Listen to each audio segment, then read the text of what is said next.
Hi, good morning to you. Here is Magical Mornings, episode 2.1.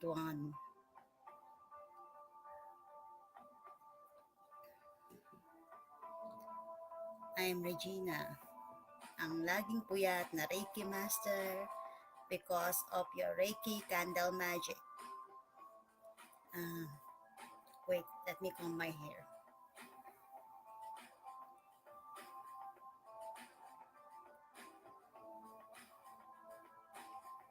Hi, Tin. Good morning. Eto ako, puyat pa din. Today, I think we're going to talk about something like the last episode was clearly about love potions, but today this is a special one because uh, this will be about uh, what do you? This is about Filipino or Pinoy Kulam. Uh, what is really topic is about Filipino or Pinoy Kulam. Kasi this is really very different than the rest. This is South Asian. This is not the Western concept of kulam. As we all know, in the West, where there's a pentacle, parang lahat tayo alam, no? They consult the planetary alliance.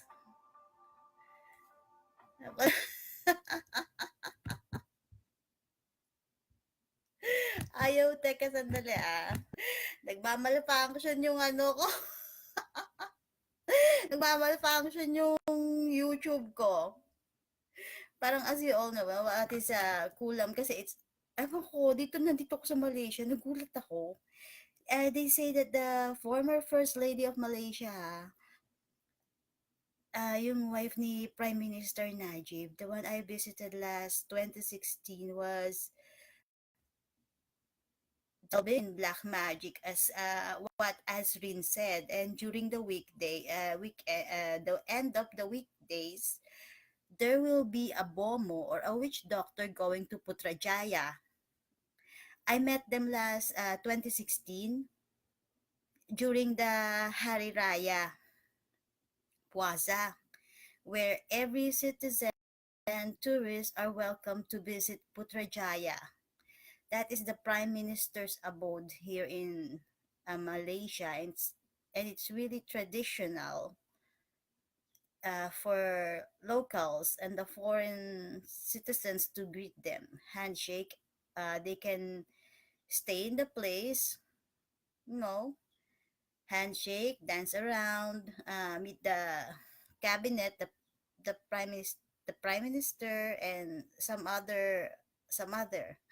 And ang kinagulat ko is, 'di ba?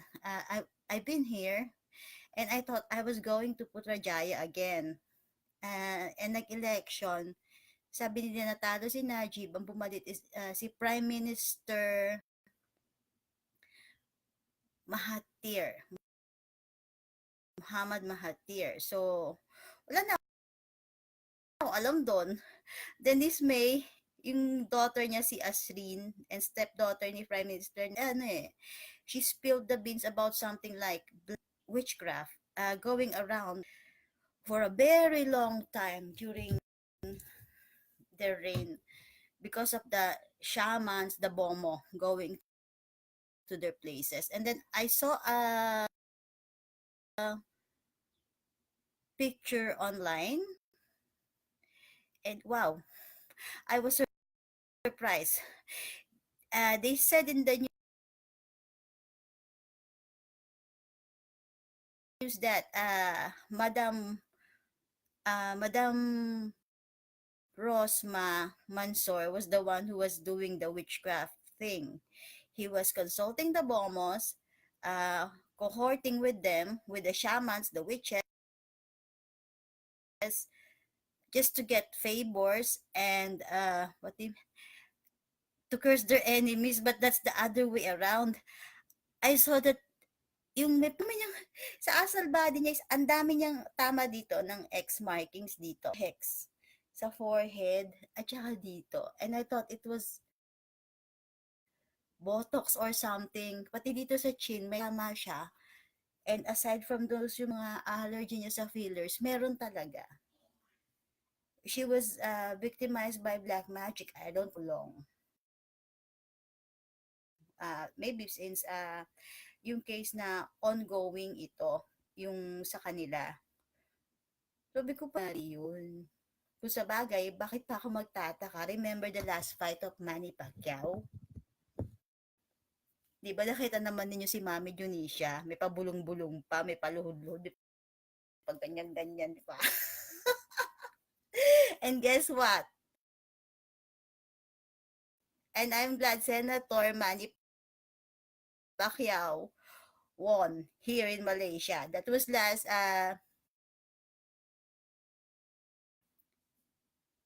July 15.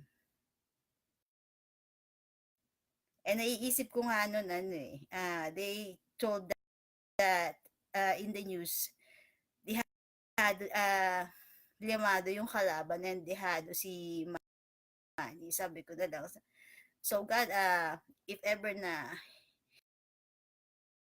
he's destined to lose, then reality ship na lang pwede. Siya na lang yung limado. Yung kalaban na lang yung dehado. Simple wish lang, di ba? At least, pinagbigyan, tapos kinulam pa ni Mommy Dionisia. Sa stage, nagkagaganyan siya, tapos ganyan-ganyan. Uy, what happened na?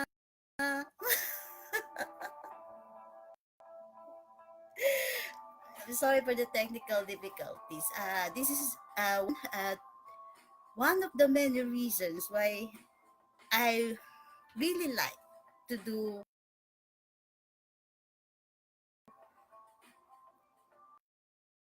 a podcast about witchcraft, because you see, sometimes witchcraft can be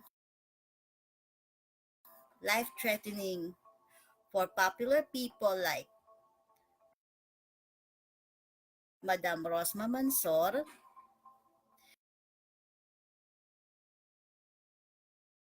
and it can also be a blessing to some, like our Senator Manny Pacquiao. And aside from that, I think it's time that I come out of the open and show you my voodoo doll. This is my first voodoo doll that I made. Dati kasi wala akong voodoo doll. Now I have hero. Oh. Tada!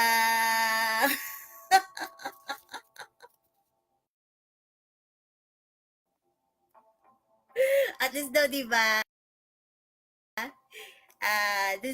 During my Reiki Candle Magic, yan, may bududal na ako. May bududal. This is my first bududal and I'm 45. How pathetic am I?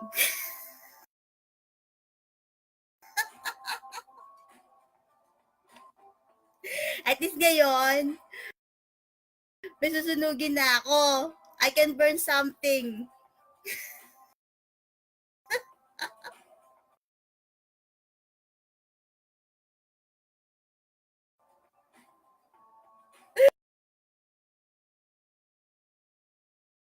Look at my voodoo doll.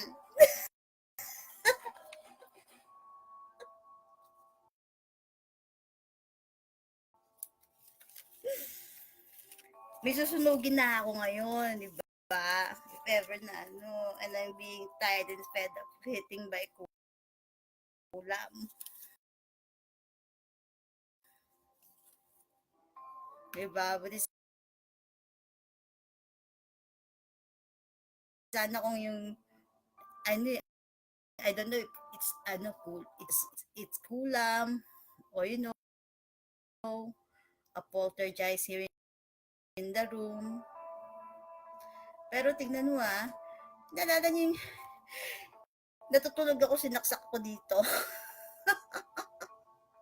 Sinaksak ako dito. Namin naman is, now, yung ano ko, may Reiki protection and blessing to interview. Diyos ko, nag-interview ako via chat sa client ko, and I promise, sir to God, nag-i-scan ako sa kanya. Bigla may dumakot sa lalamunan ko. Dito. For a split sec. Tinaklot akong ganun or sinuntok, ewan ko. Tapos biglang umalis. Kaya yan. Time to get back. Since I'll be back on 15, and for safety measures na din to. Gawa ko ng panlaban ko. I will counter them with a voodoo doll.